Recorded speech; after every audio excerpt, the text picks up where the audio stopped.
An Horatian Ode upon Cromwell's return from Ireland by Andrew Marvell. Structure, Summary, Analysis. Hello and welcome to the discourse. Andrew Marvell's An Horatian Ode upon Cromwell's return from Ireland is a political poem that reflects on the social and cultural changes in England in 1650. The poem is a response to the return of Oliver Cromwell to England after he neutralized Irish opposition to the new English Republic. The poem is a delicate balance between celebrating Cromwell's victories and expressing sympathy for the executed king. The poem was written in a political environment where Rome was a frequent point of reference. Marvell uses Roman literature, social thought, and more recent European writings to confront the new political regime. Marvell was a constitutional monarchist who was sympathetic to the king but believed in man over parties or principles. He hoped in Cromwell, seeing him as a ruler without personal ambition and a man of destiny. Structure of an Horatian Ode. As the name suggests, Andrew Marvell's An Horatian Ode is structured as a Horatian ode. Horatian odes take their name and form from the Roman poet Horace, 1st century BC. Horatian odes differ from the more formal Pindaric ode as they would often meditate on more intimate subjects such as love or poetry itself. Unlike Pindaric odes, Horatian odes follow a simpler structure. The Horatian ode is made up of either 2 or 4 line stanzas and has a consistent rhyme scheme and meter. It is a lyric poem that expresses feelings of joy, pleasure, or appreciation for a particular subject. Marvell wrote his poem in quatrains, stanzas of 4 lines. Each stanza features a rhymed couplet in iambic tetrameter, followed by a rhymed couplet in iambic trimeter. The pattern is followed throughout the poem. The rhyme scheme is AABB, CCDD, EEFF, etc. This regular rhyme scheme reinforces the poem's formal structure, creating a sense of musicality and elegance. The poem has 120 lines set in 30 quatrains. The title and historical context. The long-standing quarrel between Charles I and the parliamentarians or Roundheads, a quarrel involving religious, political, and constitutional matters, broke out into open hostilities in August 1642. In the battles that followed, Oliver Cromwell soon proved himself to be the most vigorous and powerful general that the Roundheads had. He organized the new model army, which inflicted a crushing defeat upon the royal army at Naseby in 1645. Charles surrendered to his Scottish subjects, who later turned him over to the English in 1647. Charles was kept in protective custody at Hampton Court, from which he fled to Carisbrooke Castle in November 1647. Many Englishmen, including many who fought against Charles, shrank from the prospect of executing him. They held the person of the king sacred and acknowledged him as the legal head of the state. But Charles kept dickering with the Scots and attempting to regain his lost power. Finally, a strong-minded group of men in the parliamentary party, led by Cromwell, drove forcibly out of parliament the members opposed to extreme measures, tried Charles for treason, condemned him, and executed him on the scaffold on January 30, 1649. In the next year, Cromwell crushed Ireland and, as Marvell predicted he would in the Ode, speedily broke the royalist forces in Scotland. As Lord Protector, Cromwell ruled England until his death in 1658. Today, we would call him a dictator, though he was in many ways a beneficent dictator, and though he attempted several times to find a parliamentary basis for his government. The year before his death, he was offered the crown and refused it after 6 weeks of contemplation. Marvell wrote this poem to commemorate Oliver Cromwell's return to England after a military expedition to Ireland. Cromwell defeated the Irish Catholic and English Royalist alliance in a series of battles, thereby eliminating a major threat to the newly formed English Republican government. King Charles I was executed while his son Charles II was in exile. Marvell modeled his poem on the odes of the Roman poet Horace, who fought on the side of Roman republicans but eventually accepted Augustus Caesar's rule and the ensuing peace. The poem is ambivalent about the rule and execution of King Charles I, even though Marvell clearly praises Oliver Cromwell's leadership. As a constitutional monarchist, Marvell could be expected to reject what Cromwell represented, but the poem suggests he feels Cromwell was fated for his position. The poem shows a transitional character where royalist principles and admiration for Cromwell, the great man, exist side by side. It is similar to the transition of Horace from being a staunch Republican to the acceptance of Augustus Caesar's rule, and thus it appears appropriate for Marvell to follow the Horatian Ode form for his poem. Summary of an Horatian Ode, stanza 1 to 3, lines 1 to 12. The forward youth that would appear must now forsake his muses dear, nor in the shadows sing, his numbers languishing. 'Tis time to leave the books in dust, and oil the unused armor's rust, removing from the wall the corselet of the hall. So restless Cromwell could not cease in the inglorious arts of peace, but thorough adventurous war urged his active star. In the first quatrain, the speaker suggests that the arts of war are nobler than the arts of peace. Marvell begins the poem by presenting Oliver Cromwell, Lord Protector of Commonwealth, as a forward youth, who must once again engage in military conflict and achieve glory. Forward youth may mean high-spirited, ardent, and properly ambitious, but it may also offer a sense of presumptuous and pushing. The speaker imagines Cromwell abandoning the muses of poetry and leaving his books in dust in favor of taking up his armor and corset. Cromwell is restless because his active star or destiny urges him toward the valor of adventurous war. In line 9, the speaker mentions Cromwell as restless, which may mean scorning indolence, willing to forego ease, and it may also suggest negative connotations.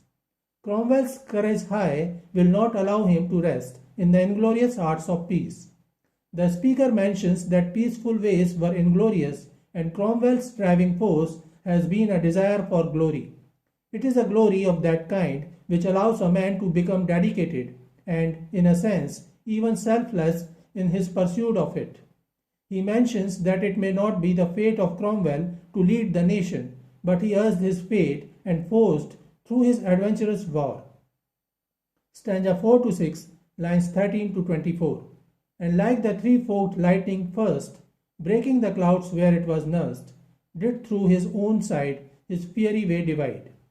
For 'tis all one to courage high, the emulous or enemy, and with such to enclose is more than to oppose. Then burning through the air he went, and palaces and temples rent, and Caesar's head at last did through his laurels blast. In these lines, Marvell compares Cromwell to three-forked lightning that breaks through the clouds where it is first nursed to strike out and carve its own fiery path. Cromwell eventually blasts through the laurels of Caesar's head, which is an allusion to the head of King Charles I. Cromwell is like an elemental force with as little will as the lightning bolt, and with as little conscience. The lightning first destroys the same clouds where it was developed. The poet uses metaphor to suggest the destructive effect of the civil war. The clouds have bred the lightning bolt, but the bolt tears its way through the clouds and goes on to blast the head of Caesar himself. Stanza 7 to 9, lines 25 to 36. 'Tis madness to resist or blame the force of angry heaven's flame, and if we would speak true, much to the man is due, who from his private gardens where he lived reserved and austere, as if his highest plot to plan the bergamot, could by industrious valor climb to ruin the great work of time, and cast the kingdom old into another mold. The speaker calls it madness to resist or blame Cromwell's force, because Cromwell clearly holds heaven's flame, and England owes him a lot. Cromwell left his private gardens where he lived a peaceful and calm life, and was able to overthrow the monarchy and cast the kingdom's old into another mold. using his industrious valor in the military world. The speaker compared Cromwell to lightning or the anger of heaven's flame. It is embodied in a human being who left the austerity and peace in favor of manliness, the strength, the industrious valor, the cunning. Cromwell's only motive was to cast away monarchy and mold England into a republican, parliamentarian kind of state. Stanza 10 to 12, lines 37 to 48. Though justice against fate complain and plead the ancient rights in vain, but those do hold or break, as men are strong or weak.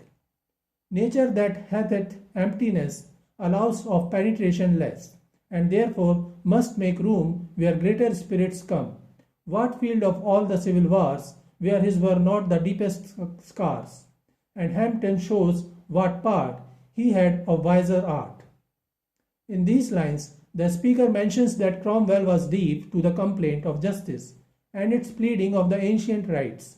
Cromwell's victories may seem to make justice against fate complain, and suggest that he has usurped the ancient rights of kings who once ruled over England. However, the speaker claims that these rights only hold or give way depending on the strength of the men who defend them. The poet offers another metaphor and says that nature abhors a vacuum. So when a greater body or spirit enters a particular space, the lesser spirit must make room for it. The speaker mentions that it was unjust to usurp and execute King Charles I, but also says that a kingdom cannot be held by mere pleading of the ancient rights, for those do hold or break as men are strong or weak. Stanza 13 to 15, lines 49 to 60, where, twinning subtle fears with hope, he wove a net of such a scope that Charles himself might chase to Carisbrook's narrow case, that thence the royal actor born the tragic scaffold might adorn, while round the armed bands did clap their bloody hands. He nothing common did or mean upon that memorable scene, but with his keener eye the axe's edge did try. In these lines, the speaker highlights the success of Cromwell's war strategy. Charles I's flight from Hampton to Carisbrooke Castle proved to be disastrous for him. The speaker suggests that Cromwell cunningly wiser art induced the king to flee to Carisbrooke, where he was trapped, captured, and then persecuted. The speaker has praised Cromwell's manliness, industrious valor, who his desire of glory left the inglorious arts of peace in favor of the arts of war. He, through his wiser art, succeeded in capturing the monarch and defied the pleas of ancient right. In the following lines, he praises King Charles I.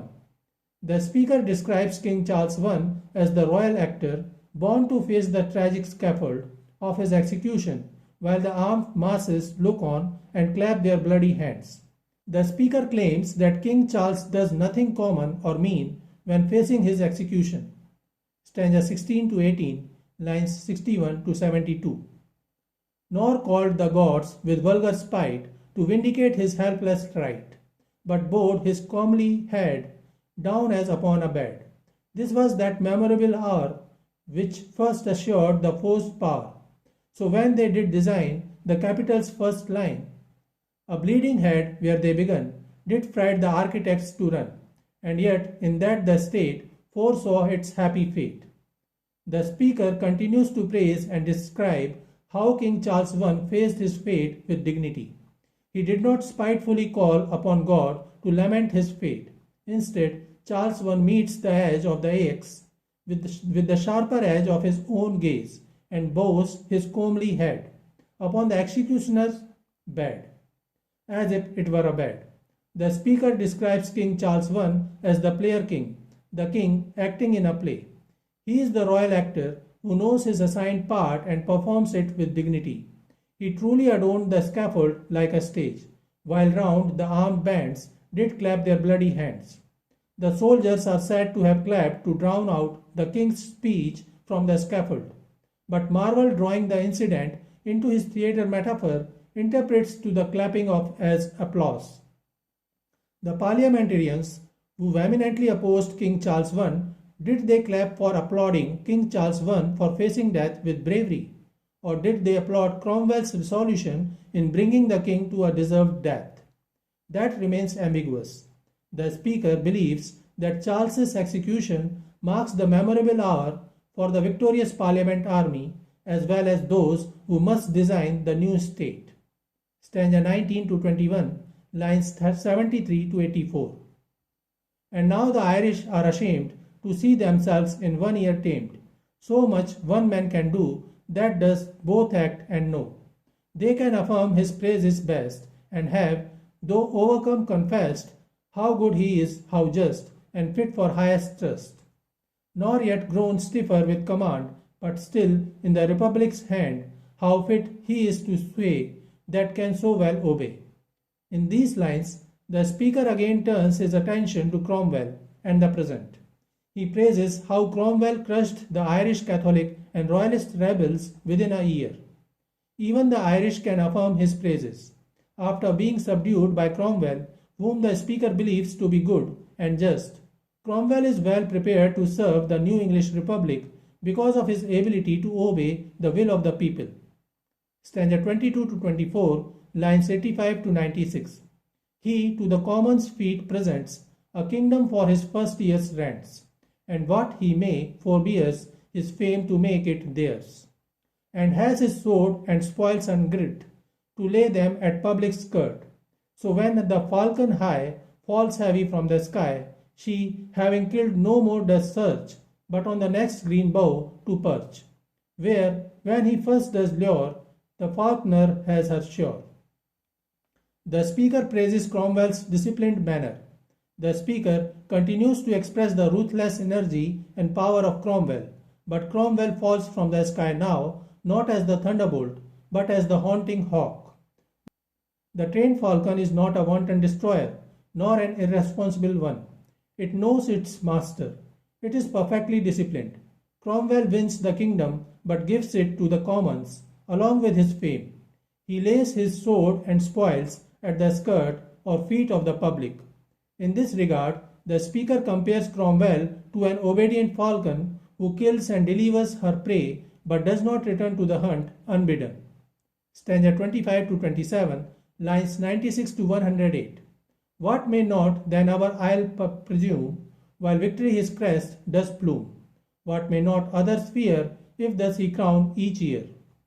A Caesar he ere belonged to Gaul, to Italy and Hannibal, and to all states not free shall climatic be.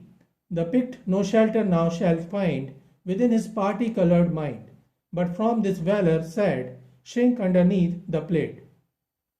The Speaker now does not depict Cromwell in his character as the destroyer of the monarchy, but he describes him as the agent of the new state that has been erected upon the dead body of the king.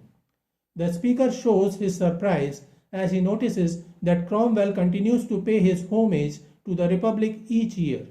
The homage is not forced but voluntary and even unexpected. The Speaker imagines Cromwell and England's united victories to come, comparing these future conquests to those of Caesar and Hannibal.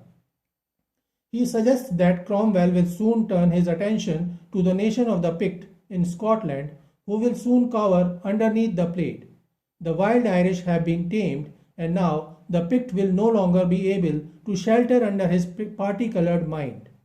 It is the hour of decision, and the party-coloured mind affords no protection against the man who does both act and know. Stanza 29 to 30, lines 109 to 120. Happy if in the tuft brake the English hunter him mistake, nor lay his hounds in near the Caledonian deer. But thou, the war's and fortune's son, march indefatigably on, and for the last effect still keep thy sword erect. Besides the force it has to fright the spirits of the shady night, the same arts that did again, a power must it maintain. The Speaker salutes Cromwell as the war's and fortune's son. It is a great compliment. Cromwell is the son of the war in that he is the master of battles, and he seems fortune's own son in the success that has constantly waited upon him. Cromwell can claim no sanction for his power in ancient rights. His power has come out of the wars and the troubled times. He urges Cromwell to march indefatigably on.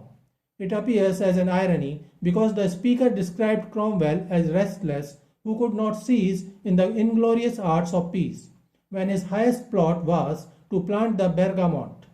One cannot conceive of his ceasing now in the hour of danger. However, it is more like a warning. Those who take up the sword shall perish by the sword. Those who by the sword have achieved their power in contravention of ancient rights can expect to maintain their power only by the sword. The speaker offers an explicit warning both to Cromwell and to the people about the exercise of absolute power and the possible necessity of further bloodshed to uphold it. The same arts that did gain a power must it maintain. So this is it for today. We will continue to discuss the history of English literature. Please stay connected with the discourse. Thanks and regards.